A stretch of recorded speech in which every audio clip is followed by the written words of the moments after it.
Hello friends, welcome to my channel. दोस्तों, आज के इस वीडियो में हम बात करने जा रहे हैं आपके यूपी सुपर टेट के लिए इंपॉर्टेंट जनरल नॉलेज के क्वेश्चन के बारे में। ये वो सामान्य ज्ञान के क्वेश्चन है जो आपके यूपी सुपर टेट के प्रीवियस ईयर के एग्जाम में पूछे गए हैं। तो इन क्वेश्चन सीरीज को आप जरूर लगाइए अगर आप यूपी सुपर टेट का अच्छा अटैम्प्ट देना चाहते हैं। यूपी सुपर तो यहाँ पर आपको बता दें, यहाँ पर हम आपको टॉप 20 क्वेश्चन लेकर आए हुए हैं जो आपके सुपर टेट एग्जाम के लिए काफ़ी ज़्यादा इंपॉर्टेंट है। तो चलिए दोस्तों, आज के इस वीडियो को स्टार्ट करते हैं।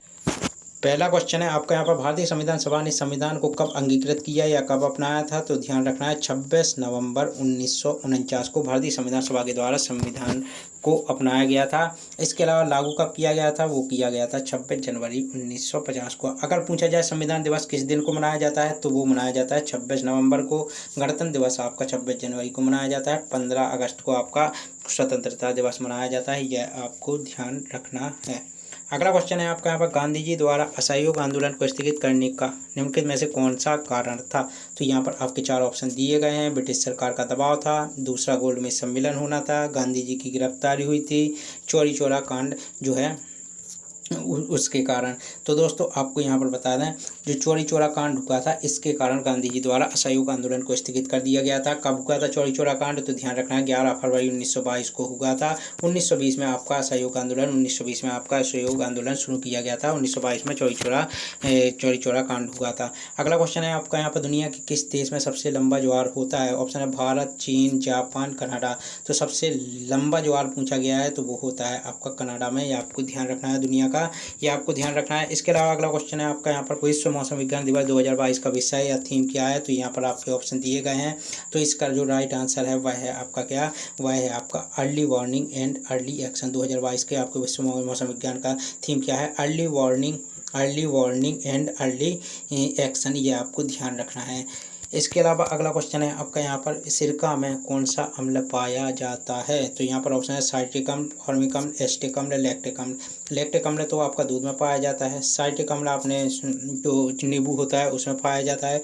लेकिन जो एसिटिक अम्ल है ये आपका किस में पाया जाता है? ये आपका पाया जाता है सिरका में, ये आपको ध्यान रखना है। तुलसीदास का जन्म उत्तर प्रदेश के किस जिले में हुआ था? तो यहाँ पर ऑप्शन है कासगंज, बरेली, रामपुर बरेली, इसके अलावा प्रतापगढ़।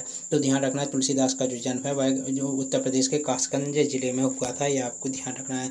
जीआई टैग पाने वाला भारत का पहला उत्पाद कौन था? तो यहाँ पर ऑप्शन आपके हैं नवारा चावल, दार्जिलिंग चाय, इलाहाबाद सुरखा अमरूद, दार्जिलिंग चाय और आपका पलक कड़म मट्टा चावल। तो दार्जिलिंग जो चाय है, दार्जिलिंग जो चाय है इसको सबसे पहले जीआई टैग मिला था। यह भारत का पहला उत्पाद था जिसको जीआई टैग मिला था। कब मिला था? तो 2004 में मिला था, ये आपको ध्यान रखना है।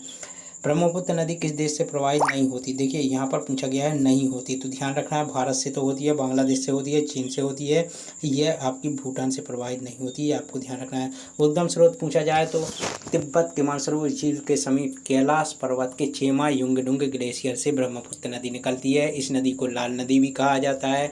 लोहित इसकी मुख्य सहायक नदी है, यह भी आपको ध्यान रखना है। बांग्लादेश में इस नदी को कहा जाता है क्या? बांग्लादेश में कहा जाता है इस नदी को जमुना, जबकि गंगा नदी को बांग्लादेश में मेघना कहा जाता है, यह भी आपको ध्यान रखना है। ब्रह्मपुत्र नदी पर दुनिया का सबसे बड़ा नदी द्वीप भी है जिसका नाम है माजुली नदी द्वीप, तो यह भी आपको ध्यान रखना है। तो इसका राइट आंसर आपका क्या हो जाएगा? भूटान, ये आपको ध्यान रखना है। अगला क्वेश्चन है आपका यहाँ पर, कंप्यूटर में सूचना कहाँ संग्रहित होती है? रैंडम एक्सेस मेमोरी में, सीडी रोम में, रीड ओनली मेमोरी में, ऊपर के सभी। Read only memory. तो दोस्तों, इसका जो राइट आंसर है वो है आपका यहाँ पर ऊपर के सभी, मतलब आपकी रैम में भी होती है।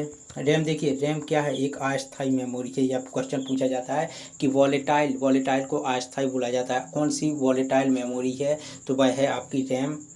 और दूसरा आपका है सीडी रोम और तीसरा है आपका रोम का एक क्वेश्चन पूछा जाता है कि एक तो इसका फुल फॉर्म पूछा जाता है, एक पूछा जाता है कि कौन सी नॉन वॉलेटाइल मेमोरी है या स्थायी मेमोरी है, तो वह है आपकी रोम। तो ये आपको ध्यान रखना है। तो ये इन तीनों में कंप्यूटर में सूचना से स्टोर होती हैं, ये आपको ध्यान रखना है। किसी भी रासायनिक अभिक्रिया की प्रगति के साथ रासायनिक अभिक्रिया की दर समय के साथ क्या होती है? तो ये सिंपल सा क्वेश्चन है, यह समय के साथ घटती है, ये आपको ध्यान रखना है। अगला क्वेश्चन है, प्रसिद्ध काव्य संग्रह दो चट्टानें किसके द्वारा लिखा गया? तो यहाँ पर ध्यान रखना है, यह एक काव्य संग्रह है जिसको लिखा गया किसके द्वारा? तो यह लिखा गया हरिवंश राय बच्चन के द्वारा, ये आपको ध्यान रखना है। अगला क्वेश्चन है प्रारंभ में जैव विविधता के लिए अंतर्राष्ट्रीय दिवस किस तारीख को मनाया गया था। तो यहाँ पर आपके 4 ऑप्शन दिए गए हैं। तो 29 दिसंबर, 25 दिसंबर, 31 दिसंबर, 19 दिसंबर। तो ध्यान रखना है प्रारंभ में इसको जैव विविधता अंतर्राष्ट्रीय जैव विविधता दिवस जो है वह 29 दिसंबर को मनाया गया था, लेकिन सन 2000 से इसको 22 मई को जैव विविधता दिवस के रूप में मनाया जाता है। यह आपको ध्यान रखना है। अगला क्वेश्चन है उत्तर प्रदेश राज्य सरकार नेपाल की सीमा से लगे बलरामपुर, बहराइच, लखीमपुर और पीलीभीत जिलों के किन आदिवासी गांवों को जोड़ने का काम कर रही है। तो यहाँ पर ऑप्शन है आपका थारू, बुक्सा, भोटिया, खरवार, भोटिया। तो इसका राइट आंसर है आपका यहाँ पर क्या, इसका राइट आंसर है थारू। ये आपको ध्यान रखना है। अगला क्वेश्चन है आपका यहाँ पर बड़े राज्य श्रेणी में नीति आयोग स्वास्थ्य सूचकांक 2021 में किस राज्य ने शीर्ष स्थान प्राप्त किया है। तो बड़े राज्य श्रेणी में नीति आयोग स्वास्थ्य सूचकांक, ध्यान रखिए स्वास्थ्य सूचकांक में पूछा गया है। तो यहाँ पर आपका यहाँ पर ऑप्शन दिए गए हैं 4, केरल, असम, कर्नाटक और यहाँ पर सिक्किम। तो केरल जो है केरल राज्य को नीति आयोग के स्वास्थ्य सूचकांक में सबसे टॉप पर या पहला स्थान प्राप्त हुआ है। यह आपको ध्यान रखना है। अगला क्वेश्चन है आपका यहाँ पर कंप्यूटर के संदर्भ में GUI का पूर्ण रूप या फुल फॉर्म क्या हुआ है।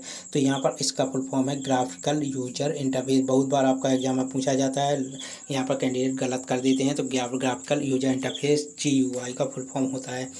RTE अधिनियम यानी राइट टू एजुकेशन अधिनियम जो एक्ट आया था 2009 के अनुसार शिक्षकों के लिए प्रति सप्ताह काम के घंटे कितने हैं, कितने दिन के काम या कितने दिन के उनको जो है नौकरी करनी पड़ती है या काम के घंटे पूछा गया है प्रति सप्ताह के हिसाब से। तो ध्यान रखना है RTE अधिनियम 2009 के अनुसार या RTE एक्ट के अनुसार आपके शिक्षकों के लिए प्रति सप्ताह मतलब 7 दिनों में प्रति सप्ताह आपके 45 घंटे के काम के घंटे यहाँ पर निर्धारित किए गए हैं। ये आपको ध्यान रखना है, मतलब 45 घंटे की उनको ड्यूटी देनी पड़ेगी। अब यहाँ पर आपको पता है 7 दिन में, एक दिन में होते हैं 24 घंटे, तो 7 दिन में आपका कितना होगा। तो 7 दिन में आपके होते हैं 168 घंटे, उनमें से 45 घंटे की यहाँ पर शिक्षकों को यहाँ पर काम के लिए जो घंटे हैं वह यहाँ पर निर्धारित किए गए हैं। ये आपको ध्यान रखना है। अगला क्वेश्चन है आपका यहाँ पर, अगला क्वेश्चन है जनजातियों के ग्रीन गोल्ड के रूप में जाना जाने वाला पौधा कौन सा है। तो सिंपल सा क्वेश्चन है, जनजातियों के ग्रीन गोल्ड या हरा सोना के रूप में जाने जाने वाला पौधा आपका है बांस। ये आपको ध्यान रखना है, बहुत बार क्वेश्चन यह पूछा जाता है। किसे 1946 में अंतरिम सरकार के रक्षा मंत्री के रूप में नियुक्त किया गया था। तो सिंपल सा क्वेश्चन है, कौन थे। तो वो थे बलदेव सिंह को अंतरिम सरकार के रक्षा मंत्री के रूप में नियुक्त किया गया था। यह आपको ध्यान रखना है 1946 में। आपको ध्यान रखना है कौन सा महासागर डिएगो गार्सिया द्वीप पर स्थित है। तो डिएगो गार्सिया द्वीप पर कौन सा महासागर डिएगो, या फिर पूछा जाए डिएगो गार्सिया जो द्वीप है वह किस महासागर में है। तो वह है आपका यहाँ पर किस महासागर में, वह है आपका हिंद महासागर में। यह आपका ध्यान रखना है। इसके अलावा अगला क्वेश्चन है आपका यहाँ पर